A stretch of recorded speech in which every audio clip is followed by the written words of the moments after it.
Face the Event. From brand ambassadors and event staffers to magicians and presenters, it's the one and only podcast to introduce the faces in and around the trade show and events industry. And here's our host, Scott Tokar. Hello and welcome to Face the Event, the podcast that's all about event staffing, brand ambassadors, live presenters, crowd gatherers, badge scanners, hosts, hostesses, the faces in and around the event and brand ambassador world. My name is Scott Tokar. I am your host, and in today's episode, we're going to be discussing unwanted attention, flirting, what you should do should you be getting some unwanted attention from a visitor or maybe of a fellow staffer while you're out on an activation.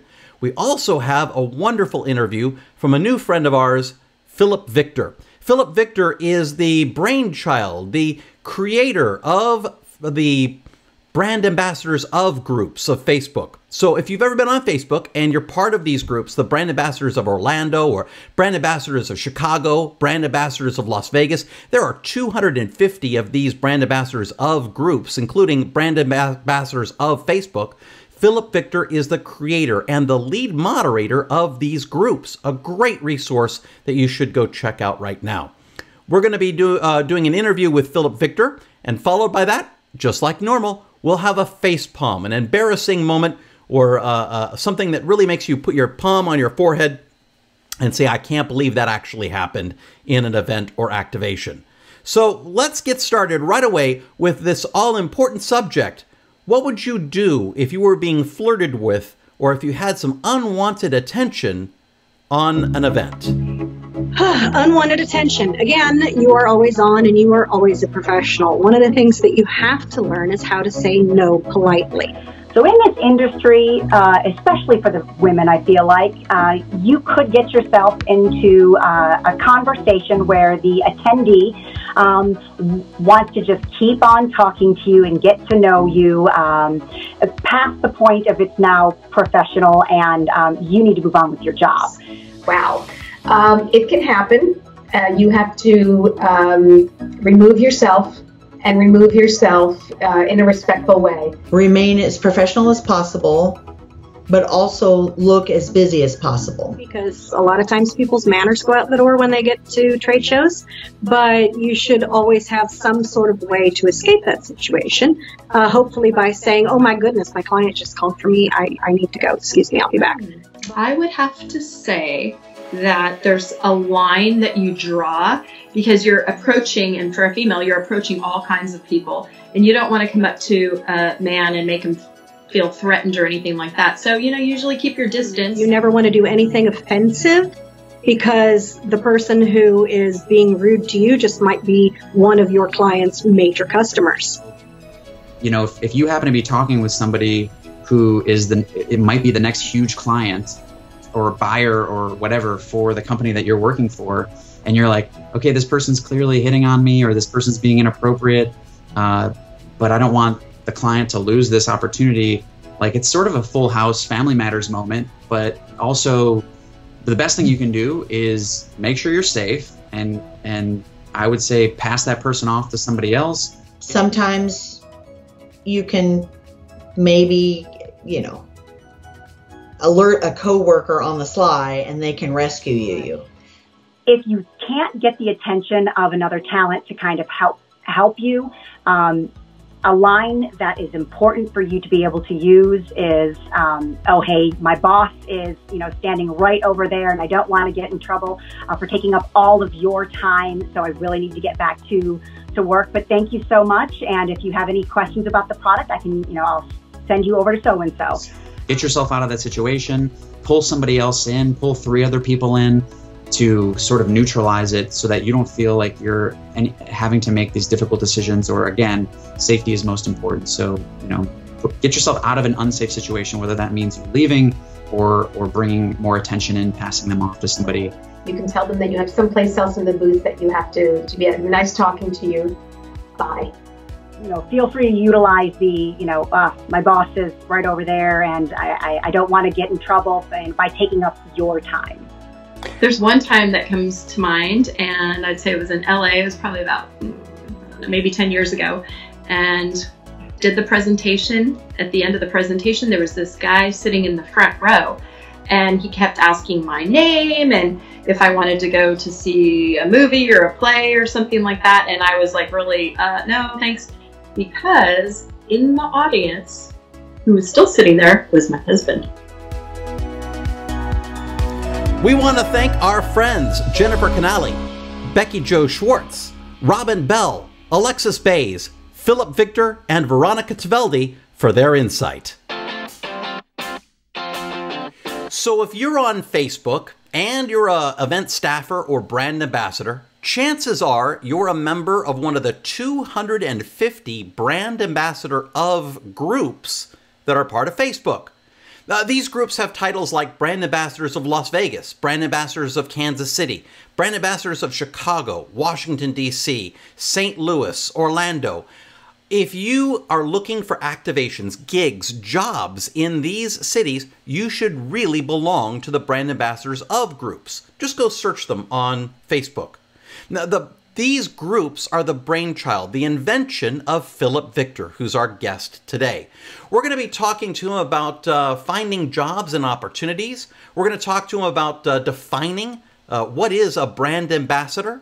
We're going to talk to him about modeling and flyering and street teams, listing with agencies, traveling to and from local shows, and most importantly, we're going to end our interview today talking about low-paying gigs and how not to get trapped into them.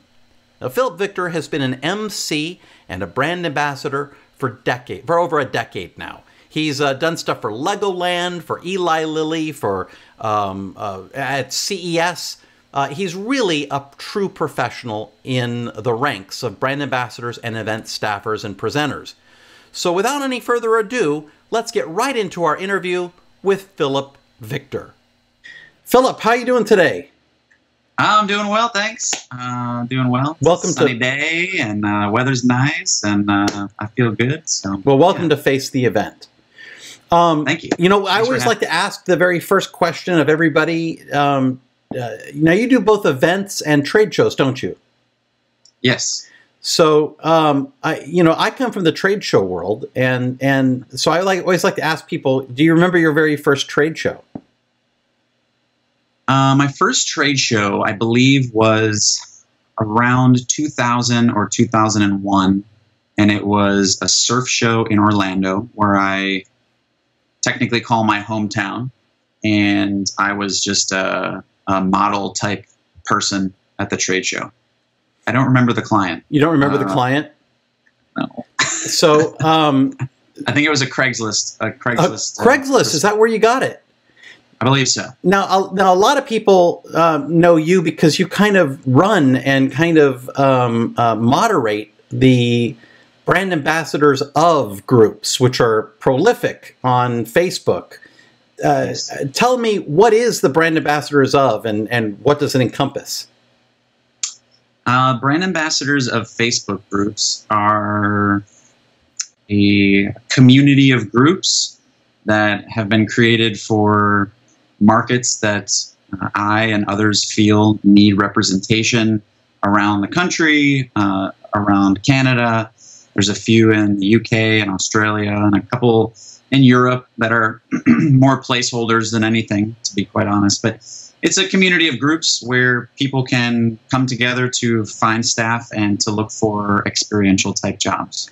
So can anyone belong to these groups? They're on Facebook, right? That's right. And you find them by, like, I found them just looking for brand ambassadors in general, but if I type in brand ambassador of Los Angeles, because that's closest to where I am, then I could ask to be a member of that? Yes. The brand ambassadors of Los Angeles group, I'm not sure if this is important to point out, but that is actually not one of my groups. Oh, okay. But, we're affiliated under the same idea and guidelines. But yeah, all you have to do is look in your nearest city. That was the main purpose of their creation. Initially, the main purpose was because I was living in different places for pursuing different goals and different curiosities, and I had already registered with so many agencies, which were hard to find out about in the first place. We're talking, in the early 2000s. I started creating the groups in 2011, but I had registered with so many agencies, and there was challenges to figure out, like, who are all the agencies out there and who has jobs in my city. And if I lived in some place and registered with an agency and then I moved someplace else, and then all of a sudden I finally started getting notifications for the jobs in the prior city. So I just wanted to kind of streamline the ability for people to find work in places where they wanted to work. Now, this is a place to find what jobs are going on, but it's also a place where a lot of people share information there about, not just jobs coming up, but agencies that are good, or they're also talking about even some of the stuff that we talk about here on the podcast, like what's the best shoes to wear, that kind of thing. Yeah, so things are in flux, and I'm personally very open to evolution of what the platform does and what it offers. I have a group of moderators. I want to make sure to mention them early on. Probably over the course of the time that the groups have been in existence, there's been, I would guess, around 215 moderators, but there's a healthy group of about 170 that are regularly helping to oversee all 250 approximate groups. So the reason I bring them up, in addition to a thank you to them, because they're all volunteering their time to do that, to keep things streamlined and spam-free and sort of on the right tracks in the groups that they handle. We regularly have discussions as to, like, what is a good thing for the group and what's sort of an adjacent or a distraction or a peripheral. So the main purpose of the groups is to find jobs and find opportunities, and for people who are offering opportunities to find staff. That's the main purpose of the groups. There's a subjective amount of helpful hints and industry tips that take place on the groups. They're not discouraged or encouraged. It just sort of happens organically. And then in terms of agency information, I've always been a proponent of lifting up and recognizing agencies that do a great job. And if you've had a great experience with an agency, by all means, comment away. In terms of any disparaging information, which unfortunately, realistically, there is from time to time on both sides of the coin, we encourage people not to post that on the groups, because it can lead us down an unpleasant road, and there's groups specifically designated for that information. And again, it's not in any way to try to avoid it. It's just to make it efficient and streamlined. So if you're looking for a job, you come to my groups. If you're looking for reviews on agencies, you go to specific groups designated for that. And moreover, there's now a platform called Trusted Herd, which is helping to take care of that as well. So the group there on Facebook, how many people are in? And you do the national group as well as, I guess, some of the cities. You said 250 of them. That's a whole lot of them right there. Yeah. So yeah, when I first set out, I just did a few in cities that I had lived and worked. So Orlando, Las Vegas, Chicago, a few different places, Atlanta. Those are the big markets too. Yeah. A lot of activations. I mean, there's a lot happening all over, which is exciting. So I had some success with those. It took some time to create momentum for any kind of platform or any kind of brand. And then people started saying, oh, what about this one? What about this one? So I decided top 10 cities, and I decided top 50 cities. Top not meaning popular, but population. So, and that kind of expanded out to states and such. And then we do have some national presence, but I feel like the real secret sauce is in being as specific as you can to the market. Now, when we say brand ambassador, yes. How do you define that? Well, tell me, because there's so many different words. When we talk about people that work in events, there's many different titles here. Do you have a specific definition for brand ambassador? Well, if I was speaking to a layperson who was outside of the industry, I would say a brand ambassador is any person who represents a brand. I mean, that's redundant or so, but that's how I would describe it to, a layperson. I'm not sure exactly who will witness the video and who needs education on it. But yeah, like experiential marketing that takes place that's not just on print media or on computer screen. It's something that has a personal touch, that is being that there's some sort of in-person effect, and oftentimes that involves a human talking to a consumer, and that's a brand ambassador. In terms of when you're delineating brand ambassador from a promotional model or a host or a demonstrator or different things like that, I would just say a brand ambassador is a slightly more general and less specified term of somebody who is consumer facing. So when I think brand ambassadors, often I think of anywhere from like a golf host, a hostess, someone that might be representing a brand at a golfing or a tennis match, or at a supermarket, or at a liquor store, or at a bar, or but where I come from is the trade show world. So I see a whole lot of them in the trade show world doing badge scanning and crowd gathering and those kind of things. It all kind of fits under the same thing, right? They all are, yeah. I think I would say even when I'm at a show presenting, I'm a brand ambassador, the same as someone who is helping to gather an audience, the same as someone who is manning green screen photos and in some way perpetuating knowledge of that brand. So yeah, it's a very all-encompassing term. So all of this work can be found, on these Facebook groups. I'm the brand ambassadors of Facebook groups. And if you're looking for more specialized work, there are some even more highly specialized, like just specifically for tours or just specifically for trade shows. And different people find functions and purposes behind them. Yeah, the interesting thing is that the word brand ambassador, I love that title. I think that really describes well, and I think that the customers that are hiring us out there, they resonate with the word brand ambassador. But at the same time, with the internet today, as you could be on Instagram and call yourself a brand ambassador because you got sent some free shoes and you've got to show them on Instagram. That's not what we're talking about here, right? No, but that is a very good point that you bring up, because that's definitely a new paradigm on that term, and so it can be confusing for people. I mean, the folks on social media who are deemed brand ambassadors are also doing a similar thing. I mean, they're representing brands in some way. I don't want to take credibility away from it when I say water, snap, snap.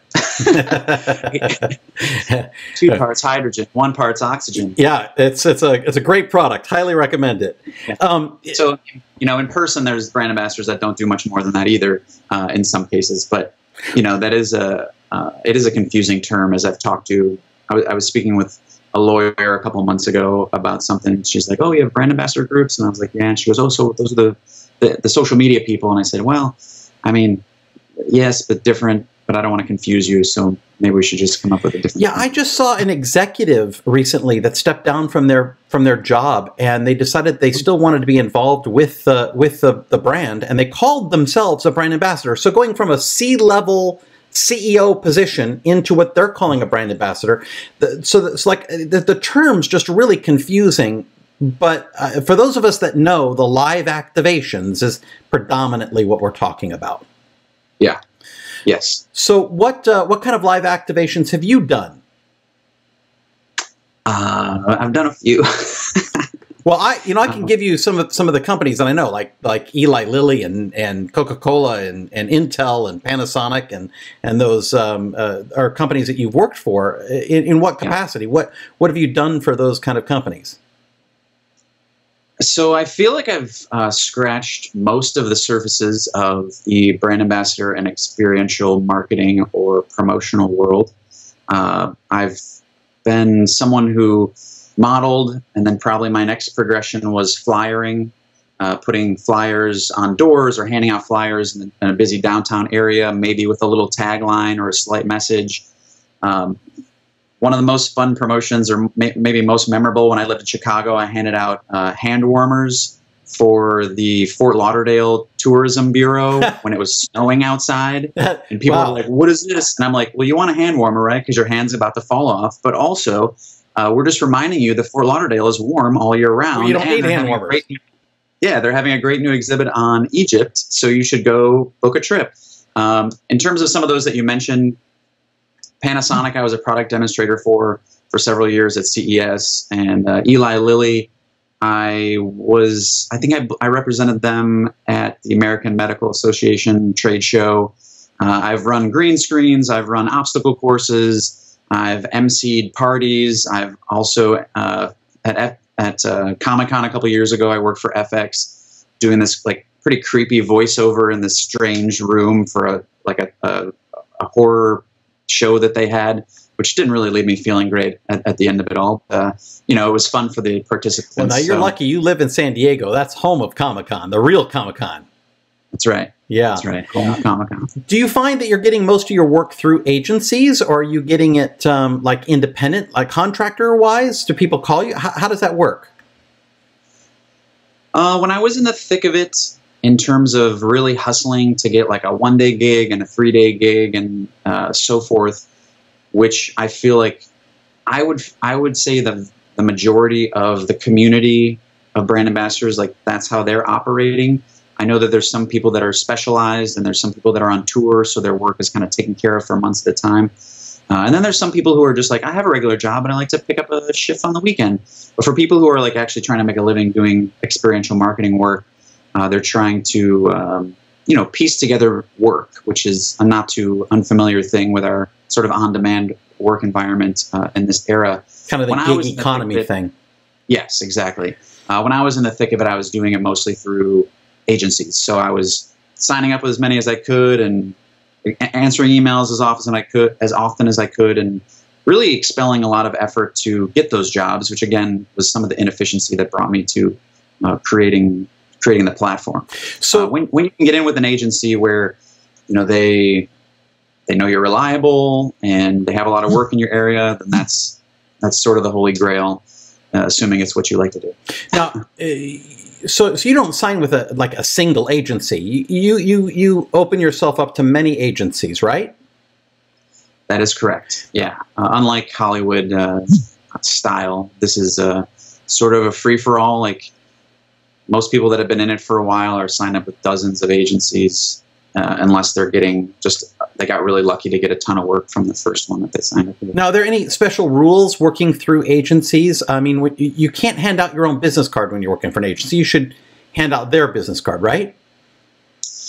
That's correct. I guess I've never delved into talking to agencies and saying, hey, do you care if we ever bring you up, or would you rather us promote you? I'll be honest that I haven't really heard that side of the coin. I know that, if you get hired like direct through client for something, then, they're like, yeah, by all means, like promote yourself.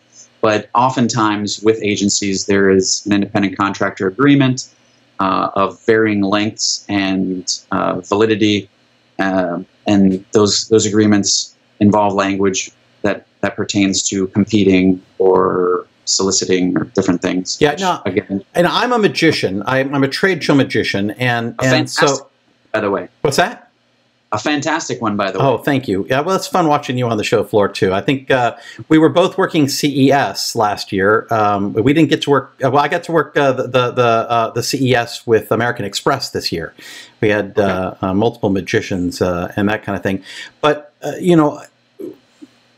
So running my company, Corporate Effects, when people are hired and when other magicians are hired on for a big activation like American Express, I actually provide my magicians with business cards that say Corporate Effects on them, but they have their name on them. And I actually like them to help promote me, because the more business they bring to me, the more I want to hire them again. So, I don't know if that's really on the radar of the brand ambassadors, the public speakers, the live demonstrators. But if you do have something like that and you help promote, when people say, hey, I saw Philip at the show and I want to hire him, and they're calling direct to the agency, oh my goodness, that gets you right to the top of being on that agency's list, Yeah, I mean, I think that's a real win-win. When you are talent, I don't know where my frame is. When there you go, you got it. And you are quality, and your client likes you, and you're working with an agency that appreciates you, and there's just mutual respect happening in all directions, then it's just a win-win to continue promoting the agency that hired you and speak highly of the client. It's never, well, I don't want to say never. It's not often beneficial at the end to view things selfishly, and that's from anybody's standpoint, whether it's the talent or the agency or the client. Like, as open as people can be with each other, as encouraging as they can be with each other. And not everybody's perfect. Not everyone's a good communicator, but communicating as well as you can, so that as talent understands the objectives of the client, and the agency understands. You know what I'm saying? I'll have to get into it all. Communication is super important, and right. And it's a great synergistic move when you're all promoting each other's interests. Right. And it's such a weird thing because it's such a crossover. Like I say, I know I have a whole lot of magicians that are listening to the podcast as well, because they know me from that world. Most of my work has always come independent contracting. So, the customer's hiring me directly. But I've done many years working with agencies all around the country, and you need to respect and honor them as much as possible, because a lot of times that is your food line right there. Tell me about presenting. When you're presenting, several of our guests before this have talked about memorization and ear prompter. Do you work on ear prompter? Yeah, I do. I do ear prompter, and I also memorize. I've learned memorization relatively well because of acting and other MC jobs, and it just kind of depends on what the situation is in terms of which one makes more sense at that particular event. Right. Well, I find a lot of times if you earn these skills beyond just handing out hand warmers into the world of presenting and actually being on an ear and actually doing that something a little bit more, you increase your marketability, you increase your money potential there. Being able to step up there right there with a script, especially for medical shows, like you said, like I did a lot of work with Abbott at one point in time, and you have to be really on script for them because the FDA is watching you when you're doing that too. Yeah. There's the consequences that you're speaking about in terms of jargon, but also just accuracy. Depending on the industry that you're looking at, are pretty important. I mean, pretty important is even a far understatement as far as that's concerned. So, I mean, yeah, when you're talking about medical, if you're talking about really heavy detailed tech or computer science stuff, I remember, quite a few shows where if I was memorizing the time it would take just to get those sequences of phrases together where you're really diving deep into what the product is or the drug is, it's very important and essential to be completely accurate. And I think that the more you work with a particular client, now most of my clients, they hopefully this works for everybody, that they end up really liking you and they want to bring you to another show. And a lot of these shows are transient. So although Comic-Con is always in San Diego, the big Comic-Con. There are other Comic-Cons around. There's the Salt Lake City one, and if that particular company likes you, they might actually ask you to come to Salt Lake City to do the show. Do you do a lot of shows out of town?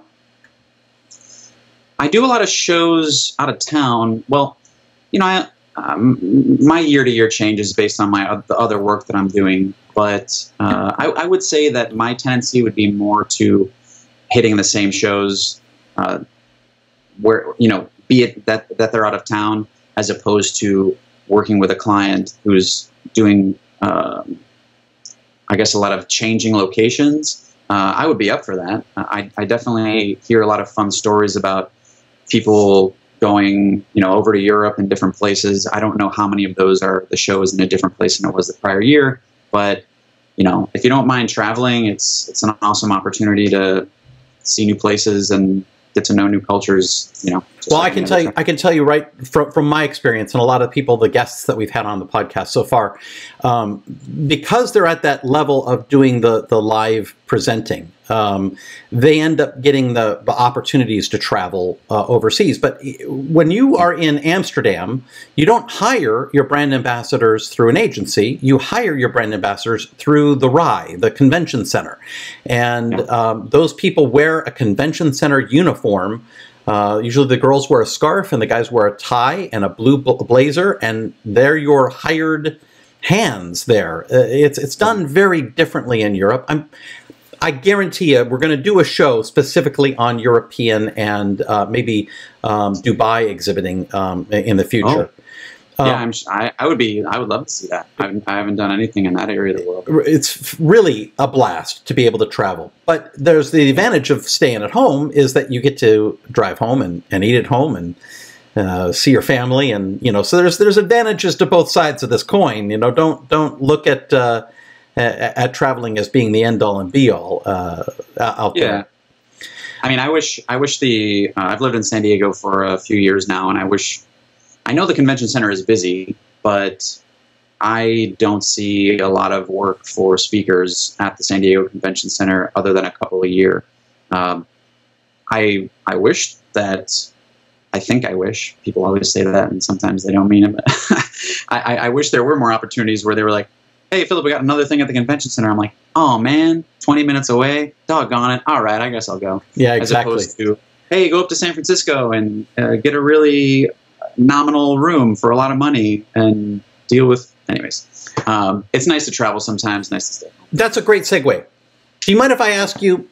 You don't have to be personal on yourself, because you have an insight to so many people in the brand ambassador world. What's a fair wage? For what? For is it by hour or by day? If I'm going to have someone come and work, are there different prices? Like if you're going to work a bar promotion, I'm going to guess you're probably going to get less than working a trade show promotion.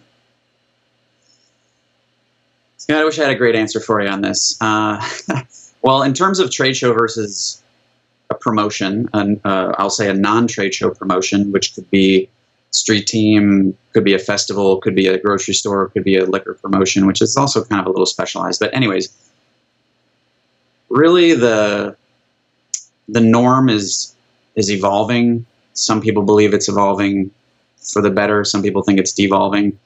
It's just hard to say. My sister was in the trade show industry as a model, as a spokesperson, as a crowd gatherer before I was. We're talking like late 90s. And she was living in Las Vegas for a fair bit of this time, and she was in the Radio City Rockettes when they were in Las Vegas. And so a lot of her fellow dancers would do trade shows because they were lovely and tall and appealing, et cetera, et cetera. And I don't want to go into stereotypes that we heard back in those days, but the point is, from what I heard, I didn't experience it firsthand. I was never one of those ladies. But from what I heard, a lot of those individuals wouldn't go to a trade show for less than $350, $400, $450 a day. Even if they were just at the front corner saying, hi, welcome to, may I scan your badge? Like, that's what they were making. Right. Fast forward to current day, you go to CES, and there's people making a lot of money. Don't get me wrong. And that can be coincidence, or because they negotiated, or because they know the client, whatever it is. And then there's a lot of agencies that are paying folks at CES $20 an hour, $18 an hour, $21 an hour. And so people that knew what it was are like outcrying, like, how can this be? Things must change. And that's reasonable for some reasons, and it's not reasonable for others. And it's just a lot of factors. In terms of like what you can expect to pay someone, I think if you're doing something like a Comic-Con, which I guess is technically a trade show, or you're doing a different kind of trade show, a standard one, I guess it's more typical to do a day rate, similarly like to tour work. If you're just sort of a day player on a regular promotion, it's more typical to do hourly. And in terms of what is equitable, it's really just all over the place. This is a big conversation, and I don't want to say struggle, because it's not like there's worse things, but it's a big conversation, a big discussion through having the brand ambassador groups, because some people believe that it should be lower, and more people believe it should be higher, and some people have good reasoning to believe that, and some people don't. And so now some of the brand ambassador groups I've seen, and I don't know if it's because you mentioned that there's some that you're not in control of, but some of them actually say, we don't want you to list anything that doesn't have this minimum dollar amount. Have you done that? Yeah, I mean, pretty much. My memory fails me as to whether or not it was from the onset of the groups, but at least for the last 6 years, I would say is a safe assessment. We've had a minimum. The minimum nationwide has been 15 an hour. Okay. Now, if you're saying, like, if you hear that number, or someone hears that number and they're like, outrage. Yeah. How could you? It's like, well, that's the minimum, right? And you can't post on the group unless it's above that. Okay. Other markets obviously have a higher cost of living, and some markets have a low cost of living, and some markets have a high supply of jobs, and other markets have a low supply of jobs. So again, it depends on a lot of things. But the reason I even bring that up is because I've worked events. Like, for example, when I lived in Los Angeles, I worked events at the Hollywood Bowl, which I think is an awesome venue. And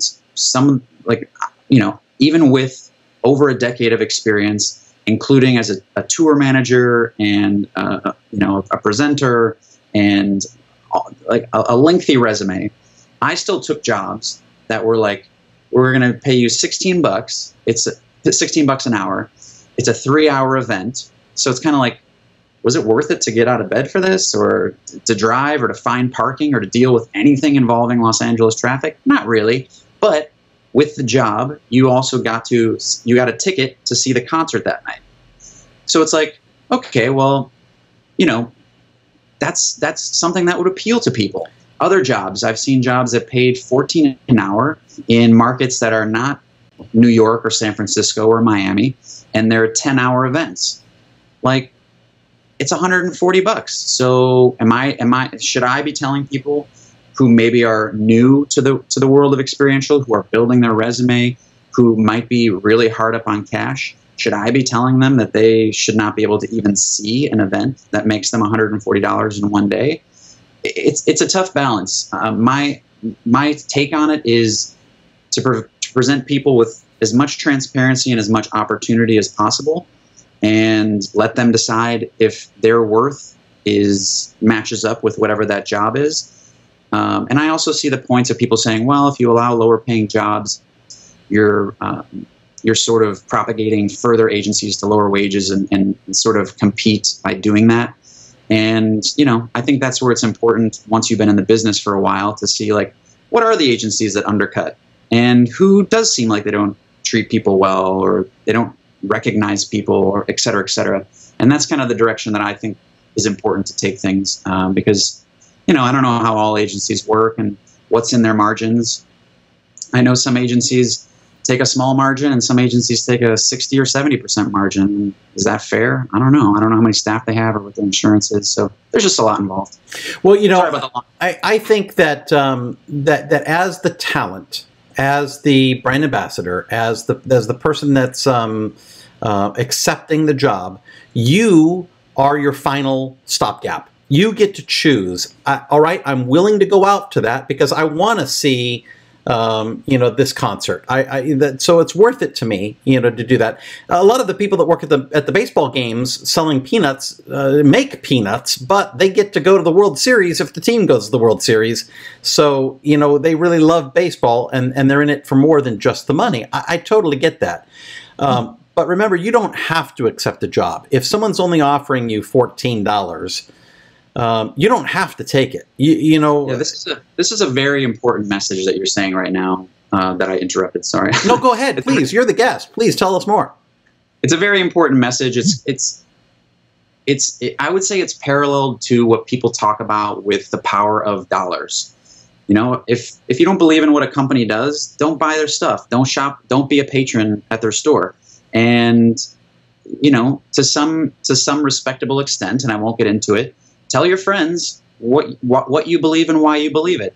So I'm not saying to spread misinformation. I'm not saying to defame and slander. I'm just saying, like, if you have an experience where you don't feel like you're being respected, whether it's in the real world or if it's in the promotional world, kind of put your money in terms of being a consumer, or put your labor in terms of being a brand ambassador or representative. Put that in the baskets who deserve it. People talk about, like, in terms of, well, the minimum should be higher and we should have a union and this and that. And we could have many episodes just on that topic alone and what the benefits and detriments of those things are. But, also at the end of the day, like, I'm in the Screen Actors Guild, and shortly after I moved to Los Angeles, Screen Actors and Writers Guild went on strike. So what did the producers do? They just started making reality TV. They were like, if y'all don't want to make shows for us because your demands, in our opinion, are erroneous, then we're just going to hire non-union people. So, like, that doesn't mean give up. There's not a simple solution. It just means, like, that you have to sort of strategically fight the fight when there needs to be a fight about it. And again, like, if you're an all-star and you don't accept something, then like you said, don't take the job. If you're new and you see an opportunity to earn some money, earn some credits, I wouldn't say to sacrifice your morals. I'm just saying, like, you can take a slightly lower wage. But ultimately, hopefully, the principles of economics would sort of balance all of this out in the end. Well, Philip, I have to say that I think that you and I think right on the same level. Don't tell anyone else, but you've been my favorite guest so far. The stuff we're discussing here really cuts to the chase, and I think that our listenership, if you're not listening to this and writing down notes on what we're saying, I think you're missing out on a whole lot of opportunities. Philip, I want to give you an opportunity to promote yourself. I know you have a website. Is there social media or anything that people can follow, or how do I get onto the Facebook, BAs of groups? Yeah, so I'll go last in, first out. The Facebook groups, you just go onto Facebook and search for brand ambassadors of and whatever location you're looking for. We have a main page, which it's a page, not a group. So if you go to that page, just search BAs of Facebook or brand ambassadors of Facebook. There should be a section that lists all of the locations, the markets where there are groups available. So in case your search comes up erroneous or incorrect. The reason I mention that is because there's been a lot of, I'll say a lot, that's a subjective term. There's been a lot of people who have created groups with the identical name. I'm not sure why. I think I know why, but they've created groups with the identical name of a group that I've already had for years.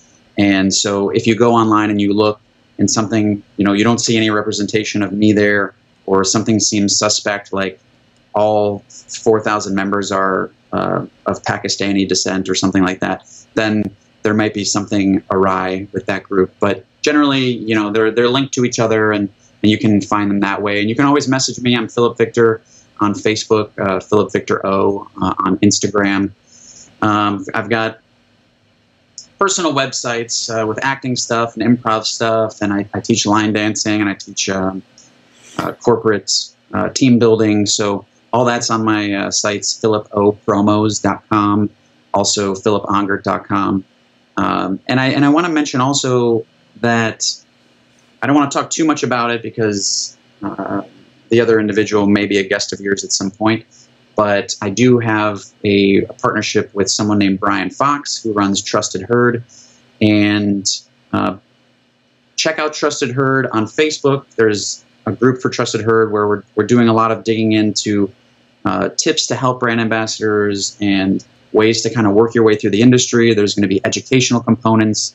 There's endorsement and recognition components. Trusted Herd itself is also a separate platform with apps for Apple and Android. But the reason I bring it up is because the goal is a lot of the stuff that we've been talking about during this interview, to move forward with that in a way where we're increasing accountability and we're increasing transparency and hopefully increasing efficiency. Because our time is worth a lot, and especially as independent contractors, fingers crossed that that can even exist for an amount of time, as that's been regulated in different states. But our time is valuable, and our time should best be spent learning how to do our job as well as we can through training and repetition, and then executing these events for these brands. So our time, in my opinion, need not be overly spent, or in some terms wasted, by trying to rifle through, well, who's good and who's going to pay me and what's a good thing and da-da-da-da-da, and this tireless search for work.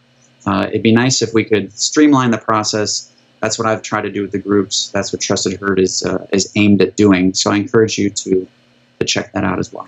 Well, I think the whole message between both of us for Face the Event and Trusted Herd and yourself with the Facebook brand ambassadors groups, boy, we're in this business, and we want to help those that want to be in this business too. So I hope you'll look at all of us as resources. I will link your resources to the podcasts, whatever podcast method you're using, whether it be Apple Podcasts, Stitcher, TuneIn, or if you're on if you're on YouTube. You can look at just beneath the video. We'll list these resources for you as well. Philip, thank you so much for spending time with us.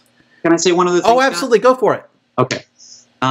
If you're listening to this, and I'm assuming a lot of people that listen to this are already going to kind of know someone that's in the industry. Otherwise, like, how do you stumble upon it? But if you stumbled upon it, or if you're new to the industry, there are things that you have to learn. There's a learning curve, just like any other job or any other industry that you get into.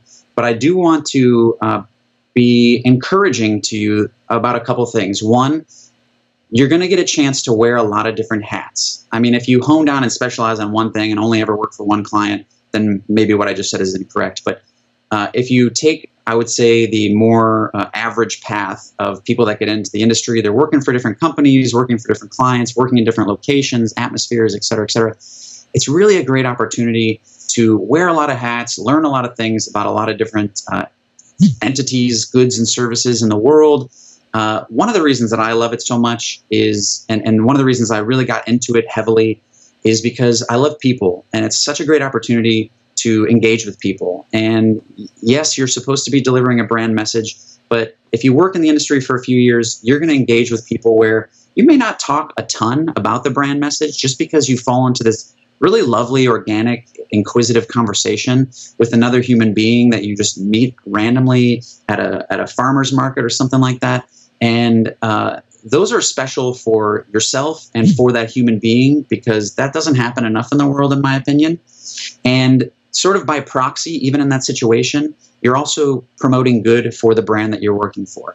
And regardless if I don't want to get into like brands that you work for, and that's going to happen. You're going to refine that. But just being in the industry, in my opinion, is a really great way to learn a lot about different opportunities and paths and industries, learn a lot about yourself, learn a lot about a lot of strangers coming from all different walks of life. So I really encourage you to do it. I think the interaction element, the experiential aspect of it, the way that Scott can be at a show and make people smile and bring people wonder, which is, in my opinion, what a lot of people speaking, like those figureheads who are speaking, especially magicians, like that's what they let people do. They let people go into like a different realm of wonder and amazement and laughter, and they get caught off guard. Like, he's able to do all that for people who may never go to a magic show. They may never buy a ticket. They may not be into the arts. They may just be suit and tie, briefcase, da-da-da-da, or whatever. I'm not trying to stereotype people. I'm just saying, like, you, meaning you, the person listening to this, have a lot to bring in any walk of, in any aspect of life. But in experiential marketing, your personality can shine through. And it has value, and has value to your client and your agency and to the world. So if it's something where you're like, oh, this has been tough to get these jobs, or I don't get paid for 30 or 40 days, and I don't know if this is going to work, like, obviously you've got to do what's best for you. But I found a love and a passion in this industry of being able to connect with people, and I encourage each and every one of you to at least experiment with that path.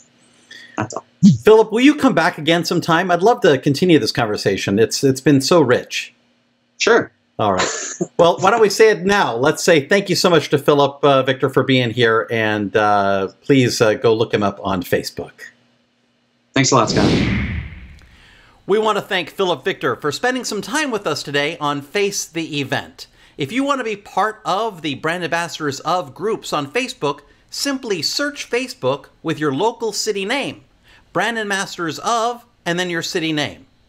Well, it's that time in our podcast where we do a face palm, where your palm strikes your forehead as you can't believe the embarrassing moments that you've seen in and around the activation or trade show world. Today's face palm is assault with a deadly giraffe. Here's Jennifer Canali. Oh, I've had so many. The one that stands out, I work a lot of the roofing shows and a lot of the contractor shows. It's a whole different clientele, and it's so much fun. But, you know, things don't generally happen the way they do at medical shows. So we had this prize wheel, and the mascot for the roofing company that I work for was a giraffe. So they would spin the wheel, win a giraffe, spin the wheel, win a prize. The giraffe was about that big, and I would have a line out the door from 10 minutes after the show floor opened until 10 minutes after it closed. So everybody, oh, the giraffe, and they would get so angry when they don't win like this free giraffe. And at home builder shows, generally the alcohol starts when the show floor opens. So people will stand in line with their drinks and everything. And this guy, it was like his third year trying. And he spun and he didn't win the giraffe. And he got so mad at me that he hit me. He took his fist and he bonked me right here. And then he said, I've been trying to win it for 3 years. And just like hit me on the head and stormed off.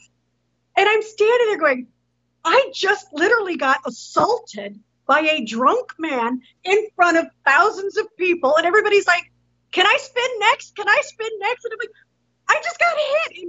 And my client is standing there and she's going, oh my God. And you know, the booth manager, the exhibit house guy is like ready to go kill him. And I'm like, no, you can't kill him. He might be a customer.